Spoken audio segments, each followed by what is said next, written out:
नाज़रीन ही ज़िले थरपारकर जो हिकिड़ो ॻोठु आहे पॿे जो पार, उते असीं मौजूदु आहियूं ऐं उते असीं खूह सॾींदा आहियूं ऐं हिते उनखे पार वेरी ऐं ॿिया कुझु नाला जेके आहिनि उहे सॾींदा आहिनि।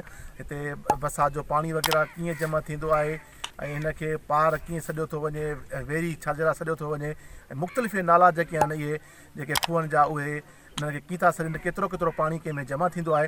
हिते तव्हांजा ॻोठाणा जेके आहिनि उहे मौजूदु आहिनि, अचो त उन सां ॻाल्हि ॿोल कयूं त हू इन हवाले सां छा था चवनि। पार इहो एरिया थियो पार जी ज़मीन थी या पार जी। हाणे हिन में जेका ई कुअड़ ऐं मथे लॻल ॾिसो था हिकिड़ी हिकिड़ी अलॻि पई आहे, हिन खे असांजी ज़बान में चऊं था ढाटकी में या वेरी, पर सिंधी में वरी हिन खे चवंदा आहिनि खूही।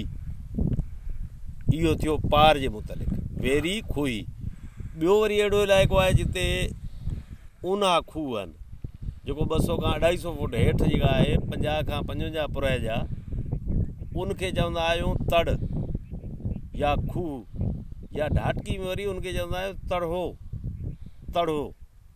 उहो मतिलबु ॻोठ में हिकिड़ो हूंदो आहे। हाणे त माशाअल्लाह असांजे इलाइक़े में को NGO ॾिनो, को किथां ॾिनो, को किथां ॾिनो, माण्हू सभु को पंहिंजो खूह, न त अॻे हिकिड़ो ई खूह हूंदो हो जंहिंमें पूरो ॻोठ पाणी भरंदो हो। हिनखे वेरी बि चवंदा आहियूं ऐं जिते घाटा खूह हूंदा आहिनि हुनखे असीं पार चवंदा आहियूं। हीअ पाण बीठा आहियूं, हीअ पार आहे, हिते तक़रीबन 100-150 वेरी आहे। वेरी जिते घणी हूंदी आहे हुनखे असीं पार चवंदा आहियूं। हीअ तक़रीबन 120 फुट जेको आहे सो ऊनाई आहे हिन जी, ऐं हीअ पाणी अचे थो असां वटि सेमे जो, ऐं 100 फुट ते माना जो 60 फुट ते जेको पाणी ईंदो आहे हू पाणी ईंदो आहे समुंड जो। हू बदबो कोन्हे, हीअ सीमेंट सां क़ाबू करे जेको आहे सो पाणी जी घटिताई हूंदी आहे त हेठि बि असीं हिनखे कीणींदा आहियूं। तक़रीबन 250-300 फुट ते पाणी निकिरंदो आहे। खूह हिननि में पाणी जी किल्लत आहे, पोइ हर माण्हू चाहे थो त मुंहिंजे हिसे जो पाणी जेको आहे ॿियो न कढी वञे हलियो, पोइ पंहिंजे पंहिंजे टाइम ते हू पाणी भरणु ईंदा आहिनि, पंहिंजो खूह ते संदो तालो लॻाए था छॾीनि। इन जे लाइ इन्हनि खूहनि में पाणी खावड़ इलाइक़े में हिते खूहनि में तमामु घटि आहे।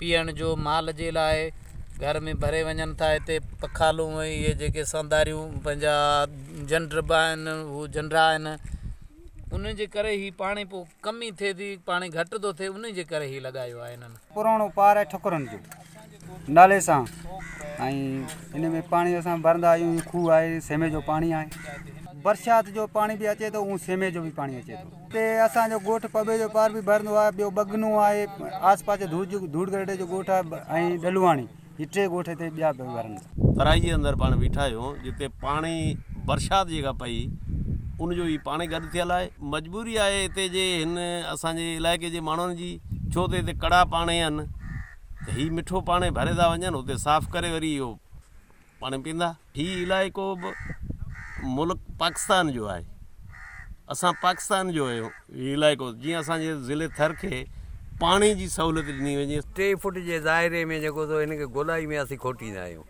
पोइ जेतिरो कचो वारी आहे न, उनखे सीमेंट सां भरींदा वेंदा आहियूं। पोइ हेठि अची वेंदो आहे तक़रीबन 20 फुट ते जेको थो अची वेंदो आहे पको पथर। पोइ उन पथर खे असां सीमेंट कोन लॻाईंदा आहियूं। पोइ उहो पथर जे हिसाब सां जेको थो खोटींदा वेंदा। इन जा जेके कारीगर आहिनि उहे पाण जेको थो पंहिंजी सिधाई ऐं पंहिंजी हुन अंदाज़े ते वञनि था हेठि, उहो खोटे मुकमल करे पाणी कढी ॾींदा आहिनि। पाणी माण्हू पीअंदा, माल पींदो। कहिड़ो कहिड़ो माल अची पाणी पीए थो? गांइ पींदे, रिडा पींदे, छाड़ी पींदी, गॾा पींदी। इहो घणा चकर भरींदो आहे ॾींहं में? ॾींहं में 4-5 चकर। हिन जो इहो बि चवणु आहे त असीं हिते बरसाति जे नथी पवे त असांखे पाणी जी जेका तमामु घणी किल्लत थिए थी। कैमरामैन मोहम्मद आज़म भट्टी सां गॾु रहीम लाशारी, अवामी आवाज़ TV, पॿे जो पार। विज़िट कयो अवामी आवाज़ मीडिया ग्रुप जी वेबसाइट awamiawaz.pk।